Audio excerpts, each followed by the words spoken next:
Covid की समस्या आप सब जानते हैं। देश को जो दर्द पहुंचा, लाखों लोगों की मृत्यु हुई।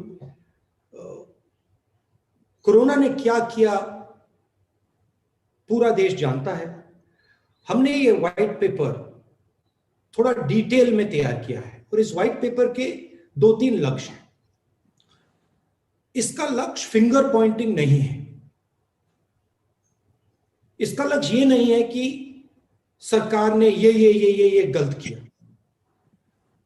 हम गलती को इसलिए पॉइंट आउट कर रहे हैं क्योंकि हम जानते हैं कि आने वाले समय में इन गलतियों को करेक्ट करना होगा, ठीक करना होगा। 2-3 चीजें हैं। पूरा देश जानता है कि सेकेंड वेव से पहले हमारे साइंटिस्ट्स ने, डॉक्टर्स ने सेकेंड वेव की बात की थी और उस समय जो एक्शन सरकार को लेने थे, जो उनका बिहेवियर होना चाहिए था, वो नहीं रहा। और आपको, पूरे देश को सेकेंड वेव का असर सहना पड़ा। आज हम फिर से वहीं खड़े हैं। पूरा देश जानता है कि थर्ड वेव आने जा रही है। वायरस म्यूटेट कर रहा है और थर्ड वेव आएगी। और इसीलिए हम एक बार फिर कह रहे हैं कि सरकार को थर्ड वेव के लिए पूरी तैयारी करनी चाहिए। जो रिक्वायरमेंट्स हैं, हॉस्पिटल बेड्स की रिक्वायरमेंट्स हैं, इंफ्रास्ट्रक्चर की रिक्वायरमेंट्स है, ऑक्सीजन की रिक्वायरमेंट है, दवाइयों की रिक्वायरमेंट है, जो सेकंड वेव में नहीं की गई थी, उनको थर्ड वेव के लिए बिल्कुल करना चाहिए। तो ये हमारा लक्ष्य, व्हाइट पेपर का लक्ष्य एक प्रकार से रास्ता दिखाने का है। हमने 4 मेन पॉइंट्स निकाले। पहला पॉइंट जो मैंने बोला, जो तीसरी वेव आने वाली है उसकी तैयारी, oxygen, hospital beds, critical infrastructure, दवाइयां, इन चीजों का आज प्रिपरेशन, कि जब थर्ड वेव आए, हिंदुस्तान के हर शहर में अस्पताल, गांव में जो सपोर्ट की जरूरत है वो सब तैयार मिले। जिन लोगों को ऑक्सीजन की जरूरत हो उनको आसानी से ऑक्सीजन मिल जाए और बिना कोई कारण डेथ ना हो। जो नीडलेस डेथ है, जो एक प्रकार से लाखों लोग नीडलेसली मरे हैं सेकेंड वेव में, वो फिर से ना हो। दूसरा पॉइंट, कोविड सिर्फ बायोलॉजिकल बीमारी नहीं है, कोविड इकोनॉमिक सोशल बीमारी है। और इसलिए हमने सरकार को, सबसे गरीब लोगों को, छोटे बिजनेसेस को, मिडिल साइज बिजनेसेस को आर्थिक सहायता देने की जरूरत है। हमने एक न्याय का कॉन्सेप्ट दिया है। अगर नाम प्रधानमंत्री को अच्छा नहीं लगे, उसका नाम बदल दें, बट बेसिक कॉन्सेप्ट कि गरीबों के जेब में, गरीबों के घर में हम डायरेक्ट फंड्स पहुंचाएं। और चौथा जो हमारा पिलर है कि एक कोविड कॉम्पेंसेशन फंड बनाया जाए। जिन परिवारों के घर में जो ब्रेड अर्नर्स हैं, उनकी मृत्यु हुई है, उनका कॉम्पेंसेशन दिया जाए, उनको डायरेक्ट कोविड फंड से उनको सहायता दी जाए। तो ये हमारे 4 पॉइंट। 2 तरीकों की कोविड डेथ्स होती हैं। एक कोविड डेथ होती है नीडलेस डेथ, मतलब ये नहीं होनी चाहिए थी। इस व्यक्ति को आसानी से बचाया जा सकता था, मगर उसको नहीं बचाया गया। और दूसरी डेथ होती है जिस व्यक्ति के पास बहुत सीरियस कोमोर्बिडिटीज होती हैं, जो बहुत बुजुर्ग होते हैं, जिनको बचाना मुश्किल होता है। हिंदुस्तान में सेकंड वेव में 90% लोग जो मरे हैं नीडलेसली मरे हैं। और मैंने बहुत सारे डॉक्टर्स से बात की है और उनका यूनिवर्सली कहना है कि अगर आप नीडलेस डेथ को देखें, जो लोग जिनको मरना नहीं चाहिए था, जिनको सपोर्ट मिल जाता तो नहीं मरते, उसका सबसे बड़ा कारण ऑक्सीजन लिमिटेशन, कि हम उनको सही टाइम पे ऑक्सीजन नहीं दे पाए। मैं बहुत सारे लोगों को जानता हूं जिनके परिवार में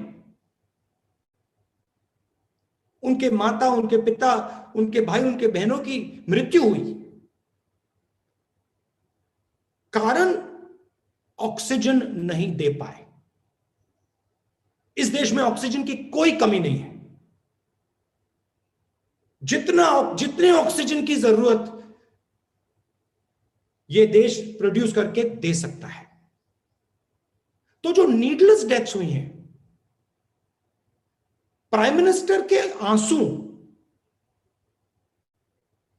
उन परिवारों के आंसू को नहीं मिटा पाएंगे। वो सब परिवार जानते हैं कि जो मेरे परिवार का व्यक्ति, मेरे माता, मेरे पिता, मेरे भाई, मेरी बहन, जब वो मरे, वहां प्रधानमंत्री नहीं थे। प्रधानमंत्री के आंसू ने उनको नहीं बचाया, मगर ऑक्सीजन जरूर बचा सकता था। और प्रधानमंत्री ने इस बात को सीरियसली नहीं लिया। चुनाव लड़ रहे थे, बंगाल में चुनाव लड़ रहे थे, और उनका फोकस दूसरी ओर था। तो ये तो पूरा देश जानता है। शायद हिंदुस्तान एक ही ऐसा देश है जहां पे प्राइवेट हॉस्पिटल में पेमेंट के बेसिस पे वैक्सीनेशन हो रहा है। बाकी देशों में सब जगह फ्री वैक्सीनेशन है। दूसरी चीज जो मैंने पहले कही, प्रधानमंत्री जी पहले भी मार्केटिंग में घुस गए थे। थाली बजाओ, मोबाइल फोन की लाइट जलाओ, कोविड को हमने हरा दिया, बाकी दुनिया में हमने वैक्सीन भेज दी। तो ये पहले भी मार्केटिंग में घुस गए थे और उसका नतीजा देश ने देखा है। लाखों लोगों ने उसका नतीजा देखा है। तो जैसे मैंने कहा, यह सीरियस मामला है। इसकी वैक्सीनेशन की जो प्रोसेस है उसको चालू करना चाहिए, इफेक्टिवली चलाना चाहिए। और ये जो डिक्लेरेशन ऑफ विक्ट्री होती है कि देखो भैया हमने ये कर दिया, हमने वो कर दिया, ये 1 साल के बाद, 1.5 साल के बाद जब कोविड को हिंदुस्तान ने हरा दिया हो, तब आप बोलिए। ये अभी टाइम नहीं है। और जैसे मैंने बोला, और मैं 1 साल से बोल रहा हूं, 1.5 साल से बोल रहा हूं,